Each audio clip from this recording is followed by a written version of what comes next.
خبر شامل کرتے ہیں لاہور سے۔ عمران خان کا کہنا ہے کہ آئی ایم ایف سے کہا ہے کہ اپنے پروگرام میں شدید مشکلات کے شکار کمزور طبقے کا خیال رکھا جائے۔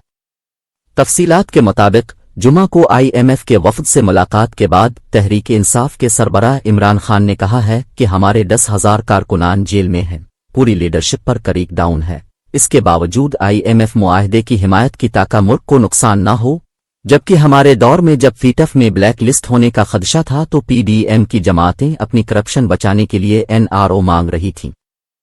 عمران خان کا کہنا ہے کہ آئی ایم ایف کو سمجھایا جب تک صاف شفاف الیکشن نہیں ہوں گے تب تک معیشت ٹھیک نہیں ہوگی، صرف عوامی حمایت والی حکومت معاشی اصلاحات کر سکتی۔ انہوں نے مسلم لیگ نون کو شدید تنقید کا نشانہ بناتے ہوئے کہا کہ 1998، 2018 اور اب جب بھی نون لیگ کی حکومت آئی ملک دیوالیہ ہونے کے دہانے پر پہنچ گیا۔ چیئرمین تحریک انصاف نے کہا کہ آئی ایم ایف سے کہا ہے کہ اپنے پروگرام میں شدید مشکلات کے شکار کمزور طبقے کا خیال رکھا جائے۔